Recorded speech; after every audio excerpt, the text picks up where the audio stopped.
बिस्मिल्लाहिर्रहमानिर्रहीम। अस्सलाम वालेकुम व्यूअर्स, मैं हूं मोहम्मद नवाज़ एडवोकेट और आज हम बात करने जा रहे हैं कि अगर खुदा ना खास्ता मियाँ बीवी के दरमियान, हस्बैंड वाइफ के दरमियान खुला हो जाती है, डिवोर्स हो जाती है, तलाक हो जाती है, तो बच्चे जो हैं वो किसके पास रहेंगे और बच्चों की कस्टडी जो है वो कोर्ट किसको देगी। इसके साथ साथ हम उन पहलुओं पे भी डिस्कस करेंगे कि कौन सी ऐसी सूरतें हैं कि जिसमें बच्चे जो हैं वो माँ से लेके बाप को दिए जा सकते हैं। तो इन सब चीज़ों पे आज हम बात करेंगे। तो चलिए शुरू करते हैं आज की वीडियो।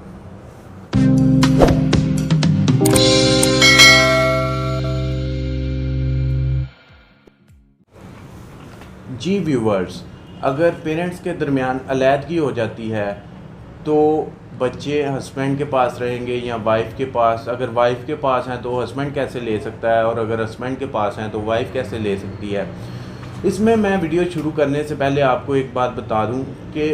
90% जो चांसेस होते हैं वो यही हैं कि बच्चे हमेशा माँ के पास ही रहेंगे, बजाय कि कुछ सूरतों के अलावा बच्चे जो हैं वो माँ के पास ही रहेंगे और जो हस्बैंड है, बच्चों का बाप है, वो हर मंथली बेसिस पे बच्चों का खर्चा पे करेगा। लेकिन इसमें जो सेक्शन है मुहम्मदन लॉ का 352 वो क्लियरली बताता है कि 7 साल की उम्र तक तो बच्चे माँ के पास ही रहेंगे। अगर ये जो कुछ सूरतें बनती भी हैं, बच्चे बाप के पास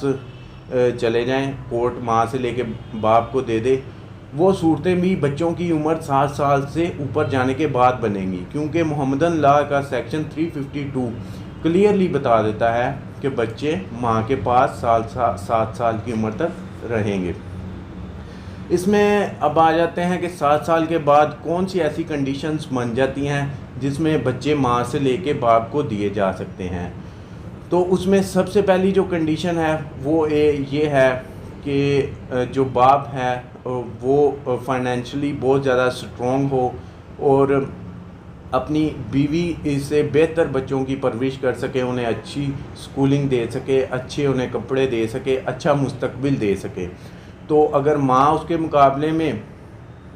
बच्चों का ये सब कुछ फैसिलिटेट नहीं कर सकती इस तरह से, तो कोर्ट बेहतर समझे तो बच्चे जो हैं माँ से लेके बाप को दे सकती है। फाइनेंशियल पोजीशन जो है बहुत ज़्यादा स्ट्रॉन्ग जिसकी होगी उसके बच्चों के गार्डियन बनने के चांसेस ज़्यादा हैं। इसमें दूसरी सूरत जो बनती है वो ये है कि अगर माँ जो है वो दूसरी शादी कर ले डिवोर्स के बाद और बच्चों में बेटी मौजूद हो, तो बेटी की जो वो कस्टडी है वो महरम और गैर महरम का आपको पता ही है। तो उसमें जो बेटी की कस्टडी है वो हस्बैंड जो है वो कोर्ट में प्ली लेके जा सकता है कि जी मेरी साहबका बीवी ने दूसरी शादी कर ली है, तो लिहाजा मेरी बेटी जो है वो जो उसका स्टेप फादर है वो उसकी उस तरह से परवरिश नहीं कर सकता जिस तरह से मैं कर सकता हूँ। तो जो बेटी है उसकी हद तक वो अपनी बेटी को वापस ले सकता है अगर जो माँ है वो दूसरी शादी कर ले। तो इसमें एक तीसरी कंडीशन भी है, वो ये है कि अगर कोर्ट के अंदर हस्बैंड जो है वो प्रूव कर दे कि जो माँ है वो बहुत से गैर इखलाकी और गैर कानूनी मामलात में मुलव्वस है और वो आने वाले दिनों में मेरे बच्चों को भी इसी चीज़ में जो है वो इंडल्ज कर देगी। तो इस बेस को देखते हुए अगर कोर्ट में ये बात प्रूव हो जाए कि माँ गैर कानूनी और गैर इखलाकी हरकत में मुलव्वस है, तो भी बच्चे जो हैं वो माँ से लेके कोर्ट जो है बाप को दे सकती है। लेकिन जो भी सूरतें हैं, इन सूरतों को प्रूव करना कोर्ट के अंदर बहुत ज़्यादा ज़रूरी है। अगर आप प्रूव नहीं कर पाएंगे तो